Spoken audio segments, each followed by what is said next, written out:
Hello les amis, bienvenue sur ma chaîne où je raconte des histoires de meurtres et mystères.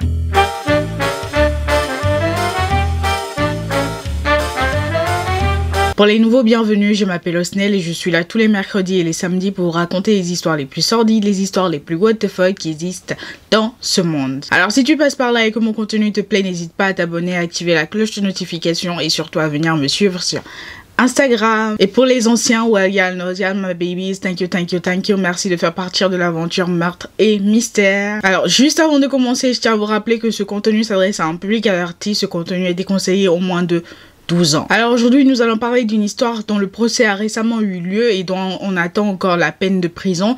Nous allons donc parler de l'affaire Zachariah Anderson. Alors de quoi est accusé Zachariah Anderson? Alors Zachariah Anderson est accusé d'avoir assassiné le nouveau petit ami de son ex et mère de ses enfants, Sadie Beachman. Il est donc accusé d'avoir assassiné Rosalio Gutierrez.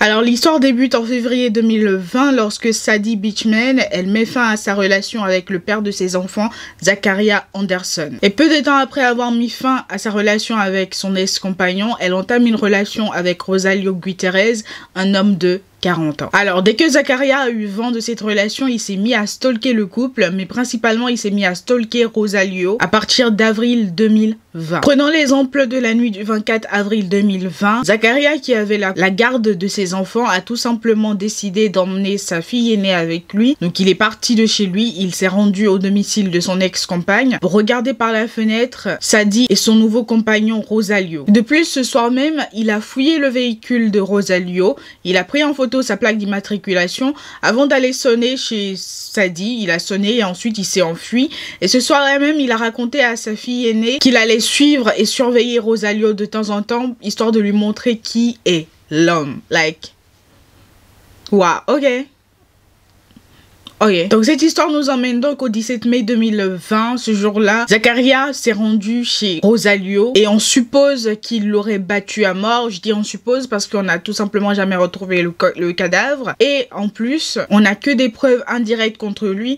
Donc on suppose qu'il l'a battu à mort ce jour-là. Puis après avoir assassiné Rosalio, il s'est débarrassé du cadavre le lendemain du crime. Après avoir déplacé le cadavre avec un tapis qu'il a trouvé sur les lieux parce qu'un tapis dans la maison de Rosalio a tout simplement disparu. Donc le lendemain du crime, c'est-à-dire le 18 mai 2020, Zachariah sera filmé en fait dans un Walmart en train d'effectuer certains achats tels que des gants latex, de la javel et des sacs poubelles, etc., etc. On suppose donc que c'était pour se débarrasser du cadavre et du sang qu'il y avait dans son véhicule. Donc 2 jours après le crime, c'est Sadie qui va déclarer la disparition de Rosalio. Après avoir passé 2 jours en fait sans avoir de ses nouvelles, elle s'est rendue chez lui et elle a trouvé la porte d'entrée ouverte avec beaucoup de sang à l'intérieur de son appartement.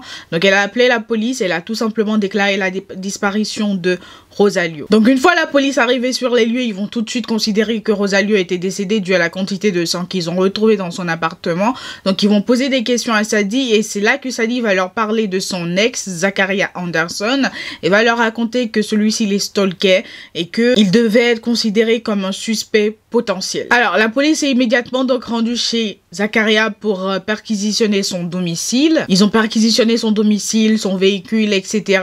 parce que bon, des accusations de stalking et il y avait même des preuves de stalking. Donc là, après la perquisition, ils sont tombés sur l'ADN de Rosalio dans le véhicule de travail de Zachariah. De plus, ils vont constater que l'intérieur de ce véhicule a été lavé à la javel et les vêtements que Zachariah portait le jour du crime, c'est-à-dire le 17 mai 2020, ont tout simplement été brûlés. Ils ont retrouvé les vêtements réduits en cendres chez lui. Donc là, ils se sont dit, ok, c'est shady. Donc avec toutes ces preuves, Zachariah qui a été arrêté au préalable pour stalking le 21 mai 2020 a tout simplement été arrêté et inculpé de meurtre au premier degré en décembre 2020. Donc son procès a débuté le 23 février 2023 et il a tout simplement plaidé non coupable pour tous les chefs d'accusation. Et moi, ce qui m'a le plus choqué en fait dans ce procès, c'est lorsque sa fille témoignait. Sa fille, elle a témoigné quelques jours avant le verdict, quelques jours, c'est-à-dire il me semble que c'était le 15 mars et le verdict était le 22 mars, donc sa fille a témoigné. Et lorsque sa fille était en train de témoigner, Zachariah, il a fait ça. Comme pour lui dire en fait d'arrêter de parler, de ne pas parler. Like, Waouh, ok. Et en fait, ça a choqué tout le monde, ça a choqué. Mais aller dans les médias, taper Zachariah Anderson, c'est la première chose qui sort. Genre le suspect qui essaye de faire taire sa fille à la barre. Enfin, c'est une dinguerie, c'est une dinguerie. Donc bref, le jury l'a tout simplement déclaré coupable le 22 mars 2023. Il a été déclaré coupable de meurtre au premier degré, de stalking et de s'être débarrassé du cadavre de Rosalio Gutierrez. Donc pour le moment, on attend tout simplement sa peine de prison qui lui sera délivrée le 16 mai 2023, c'est-à-dire 3 ans après le meurtre de Rosalio Gutierrez. J'en profite donc pour inviter ceux qui ne me suivent pas encore sur les réseaux sociaux de venir me suivre sur les réseaux sociaux parce que je ne vais pas faire de vidéo pour dire sa peine de prison parce que bon, ça ne servira à rien tout simplement.